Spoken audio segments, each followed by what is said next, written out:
Well, good morning, folks.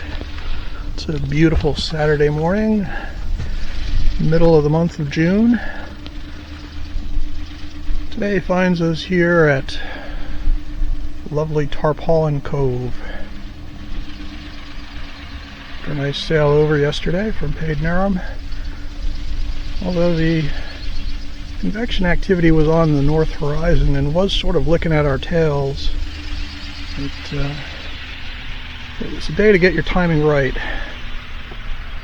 Keep the lightning behind you. Anyway, we made it. Timed the tides just about right. As you can see, we've beat the crowd once again.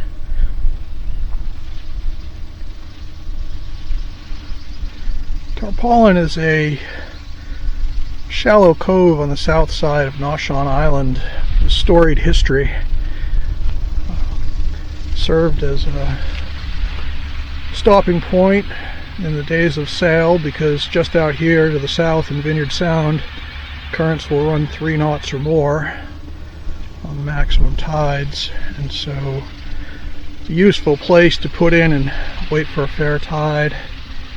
Made it a popular staging point for both honest and dishonest sailors in the days before engines. Privateers, pirates, British during the American Revolution. Today, Tarpaulin is one of a few coves and harbors on Noshawn Island, which is a privately owned trust held by the Forbes family. It's a farm trust, basically. Very tightly covenanted as far as construction, which is why you see exactly one farmhouse and barn here on this beautiful cove. And as you look around the harbor, you see absolutely no moorings, although I did get a little close to this lobster pot right here. Hopefully the lobsterman doesn't need to come and tend it today, and if he does, well, maybe I'll buy his catch. Anyway,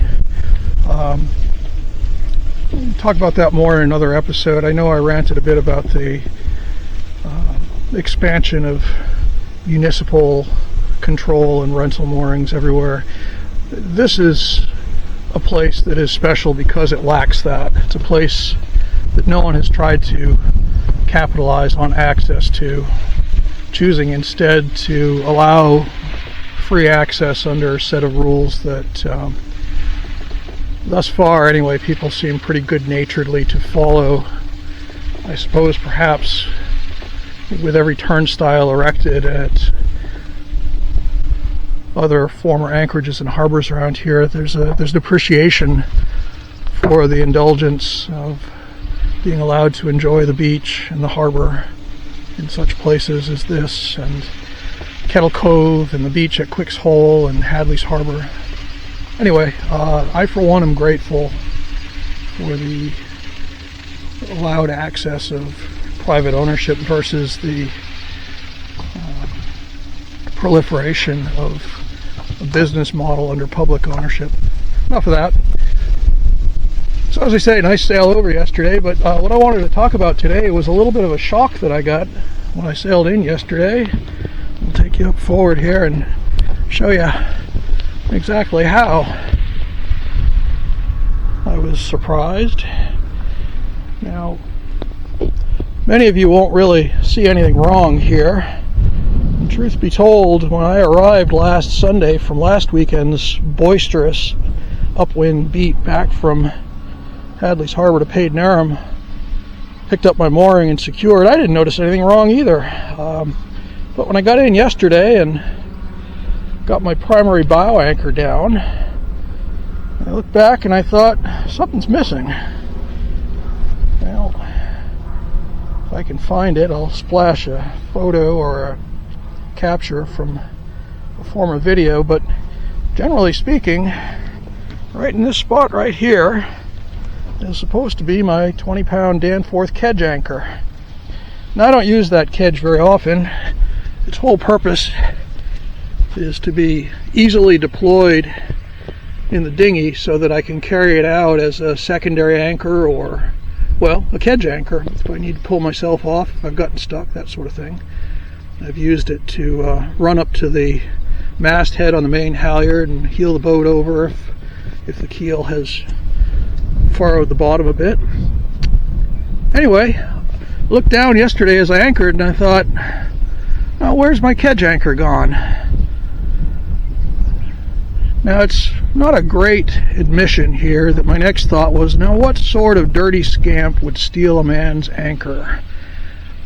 Yeah, that's not a lot of faith in humanity right there, but I will say, to my credit, I got over it pretty quick, and it occurred to me that, well, the sort of scamp that would steal your anchor probably doesn't know how to use one, so more than likely that's not the sort of thing that's going to be lifted from your foredeck. Add to that the fact that after 35 years I can generally tell if a halyard's on the wrong side of the mast, and spent enough time aboard that I'm pretty sure I would have heard the ruckus of a 20-pound Danforth being lifted off the deck. So my next clue was right here. This right here is a short pennant line that generally was used to hitch the Danforth around such that one fluke ran on either side of this bow rail. And as such, the Danforth was pretty captive there. Suffice to say, it would have to slide aft, well, a good foot or 14 inches before it was no longer captured by that bow rail. Well, friends, I got over pretty quick thinking somebody would have lifted a man's anchor that way, and went aft and settled down a bit and had a cold Sam Adams Oktoberfest to celebrate the weekend. And I replayed the tape of the last several days.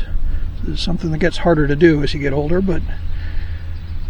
and then somewhere along the way in that tape I recalled that halfway back last weekend I heard a loud clang bang of metal clashing.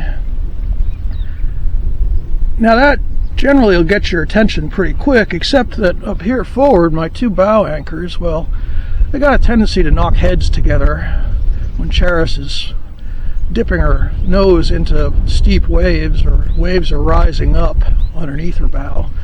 So a little bit of metal clanging on the bow just generally tells me that the two anchors are butting heads. Never occurred to me at that point that what I was hearing was the so long, see you later of my Danforth kedge anchor, but now come to realize that that's precisely what happened. And then I thought, what failure of seamanship allowed me to not realize that my kedge anchor was not secured to the bow? And well, folks, that's really what it was, because aside from this pennant line, the Danforth should have been clipped on up here.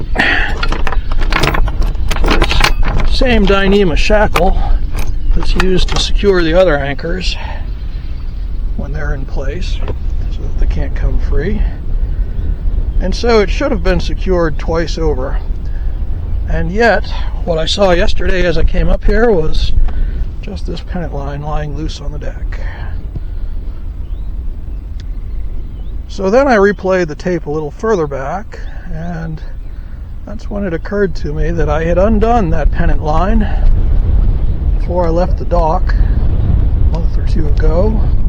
I undid that pennant line to slide the Danforth back out of the way and clear the bow lines and other things that were up here.